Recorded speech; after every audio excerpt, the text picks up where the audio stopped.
Hello and welcome. अगला question है हमारे पास, write a short note on interest. Answer हम स्टार्ट करेंगे इंट्रोडक्शन से। इंट्रोडक्शन में आ गया इंटरेस्ट, दो डिफाइंड नहीं है कोड में, वो एक कॉम्पनसेशन है जो अलाउ किया जाता है लॉ के द्वारा उस पर्सन को जिसको प्रिवेंट किया गया है यूज करने से अमाउंट जिसको वो एंटाइटल्ड था।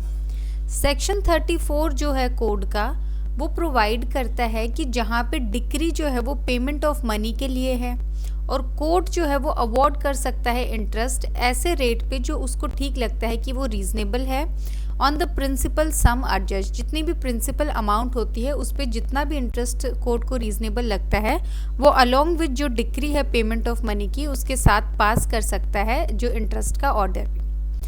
इसमें बेसिकली हमने इंट्रोडक्शन में इंटरेस्ट के बारे में थोड़ा सा बताया है और कौन सा प्रोविजन जो है वो प्रोवाइड करता है वो बताया है। फिर आ गया टाइप्स ऑफ इंटरेस्ट। इंटरेस्ट जो अवॉर्ड किया जाता है कोर्ट के द्वारा वो कन्वीनियंटली डिवाइड किया जा सकता है 3 कैटेगरीज में। पहला आ गया interest prior to filing of suit, की जो सूट फाइल करने से पहले का इंटरेस्ट। दूसरा आ गया इंटरेस्ट पेंडेंटे लाइट, की जो सूट के दौरान जो इंटरेस्ट है। तीसरा आ गया interest from the date of decree till payment, तो जहाँ से डिक्री की डेट से लेके और जो पेमेंट तक की डेट है इसके बीच का इंटरेस्ट। पहला आ गया हमारे पास interest prior to filing of suit. इसमें केस लॉ आ गया हमारे पास union of India versus Watkins Mayer and corporation 1966 supreme court. इसमें सुप्रीम कोर्ट ने हेल्ड किया है कि सेक्शन 34 की कोई एप्लीकेशन नहीं है इंटरेस्ट की जो प्रायर होगा इंस्टीट्यूशन ऑफ सूट के, सिंस ये जो मैटर है ये सब्सटेंटिव लॉ का मैटर है। ये अवॉर्ड किया जा सकता है ओनली जब कोई अग्रीमेंट है एक्सप्रेस या इम्प्लाइड पार्टीज के बीच में और अंडर कोई लॉ या फिर बाय वे ऑफ डैमेजेस। तो basically interest prior to the suit का कोई प्रोविजन नहीं है, 34 जो है इस पे अप्लाई नहीं होगा, लेकिन अगर कोई अग्रीमेंट है पार्टीज के बीच में तो वो जो है वहां पे दिया जा सकता है। नेक्स्ट आ गया इसमें हमारे पास interest pendente lite. Interest pendente lite, इसमें आ गया पेंडेंटे लाइट का मतलब है पेंडिंग लिटिगेशन या प्रोसीडिंग। अवॉर्ड जो है इंटरेस्ट का डेट ऑफ सूट से to the date of decree वो डिस्क्रिशन है कोर्ट की जो एक्सरसाइज की जाएगी साउंड जुडिशियल प्रिंसिपल्स पे। ये केस हमारे पास है Mahavir Prasad versus Durga Datta 1961 supreme court.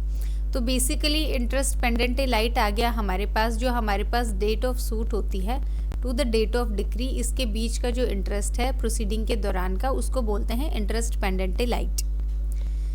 Third आ गया हमारे पास interest from the date of decree.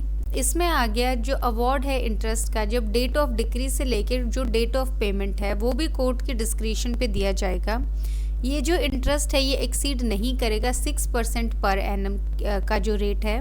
जो प्रोवाइजो ऐड किया गया है एक्ट जो है 1976 का वो प्रोवाइड करता है जहाँ पे लाइबिलिटी अराइज होती है आउट ऑफ कमर्शियल ट्रांजैक्शन, जैसे कि फर्दर इंटरेस्ट, ये जो फर्दर इंटरेस्ट है ये एक्सीड कर सकता है 6%, लेकिन एक्सीड नहीं करेगा जो कॉन्ट्रैक्चुअल रेट है इंटरेस्ट का या फिर एब्सेंस जो है कॉन्ट्रैक्चुअल रेट ऑफ इंटरेस्ट की, ऐसा रेट जिसपे मनी जो है वो रेंट की जाती है या एडवांस की जाती है नेशनलाइज्ड बैंक्स जो है in relation to commercial transaction.